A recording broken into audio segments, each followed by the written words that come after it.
look, you know, it's like kind of the 80s. Tip O'Neill, Ronald Reagan fought like hell. At the end of the day, we're still human. We're human beings. The after party will be a gourmet. I'm happy to buy my Republican colleagues a beer or a shot of whiskey or something. But I just want to say, party message for everybody here, you all make a difference. You're all involved. You're civically engaged. You don't need a title to make a difference in your community. I know that sounds like hunky-dory nonsense, but it's true. We have activists here. Look at what Christian's doing with El Pueblo Unido. Look at what Irvin's doing on the school board. You don't need a title. You don't need the emblem or the pin. You can make a difference. We're already seeing that. We're seeing issues with school funding being addressed in Summers Point. You can make a difference. Stay involved. And politics is tiring right now, but it will get better. Trust me, because thank God this guy's term limited. Thank you.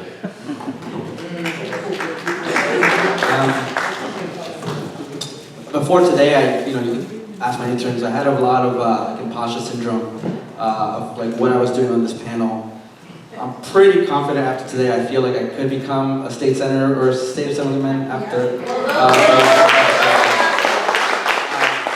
I do, in spirit of bipartisanship, I do commend these three and our assemblywoman as well. I do commend State Senator Palestina, Assemblyman Guardian, Sheriff Tokyo Donahue, because at least they're willing to engage in these kind of discussions.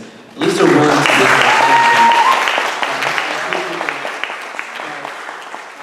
to end my remarks, and I actually want to look at you all three in the face, because I'll be quite honest, I appreciated the bipartisan dialogue, but I still don't trust any single one of you to actually represent and fight our communities. I think a lot of words were said, but we need action. And so I hope this leads to more meaningful action afterwards. I hope you don't take this as a personal attack because you are elected officials.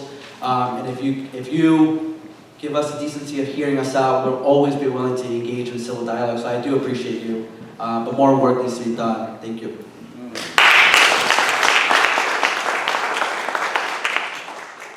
Thank you for having me here. I'm just going to say, as your now elected assembly person, I am here to serve you. I serve everyone, Democrats, Republicans, Independents, whoever you are. So if you ever need anything, I am available. I'm going to give a little plug. My office is 8025 Black Horse Pike, Suite 490 in Egg Harbor Township.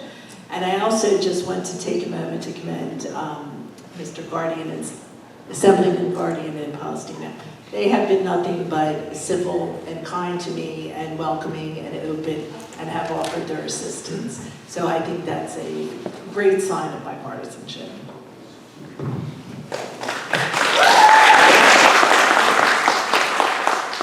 Thank you for inviting me today. I'm very happy to represent the people in South Jersey and in Atlantic County in particular, and I want to continue to do so. Happy to come out at any time.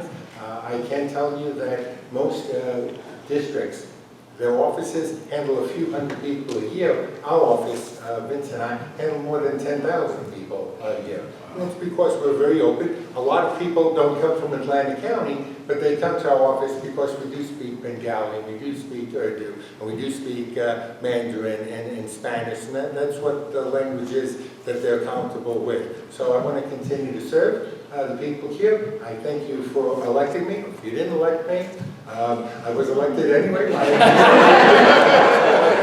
I'm here to represent everyone. So thank you. Have a great evening. Have a great summer. Thank you, and thank you for the invite, I think.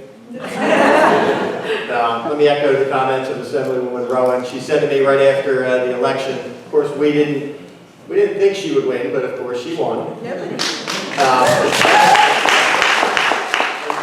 saw each other in Atlantic City, the League of Municipalities, and said, you know what, you're going to like working with me. And so far, it's been great. Different people, different parties, but so far we have worked well together in the legislative district too. So thank all of you for engaging. I want to thank everyone here who actually was bringing substantive, solutions-oriented answers. It was, I love listening, I love engaging, and people will tell you, I like talking to people who disagree with me many times more than I like talking to people who are just going to agree with me. And so, the fact that there are disagreements and there are people who have different views and different thoughts, I welcome that and I encourage that from Christian, from everybody out there, because that's how you learn, that's how you grow, and that's how you come to better decisions. So thank you all for being here, thanks for having me, and hopefully we'll be able to do it again someday.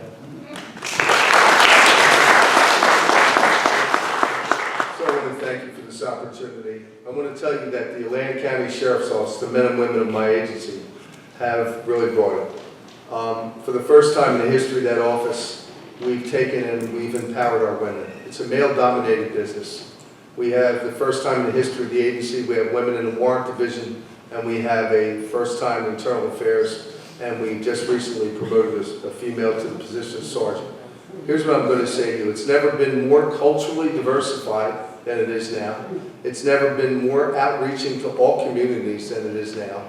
And I appreciate the opportunity to hear from all people. The sheriff's position should not be a political position, but it is. And it's unfortunate. But if anybody ever tries to paint me a MAGA, it couldn't be further from wrong. When you look at my family, I have vanilla, chocolate, strawberry, banana, and coconut. I can never afford to be anything but American. So I want to thank you all, and I appreciate this opportunity. Thank you. Thank you. So before we leave here tonight, I do have a quick ask.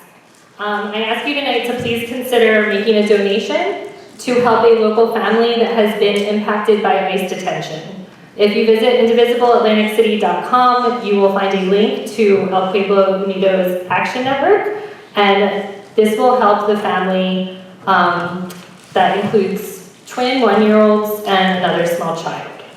When families are impacted by the sudden detention of a loved one, it interrupts every aspect of their life, and every little bit helps. So thank you all for being here tonight, and thank you to our legislators and community leaders for engaging in this conversation with honesty and respect and being part of this dialogue.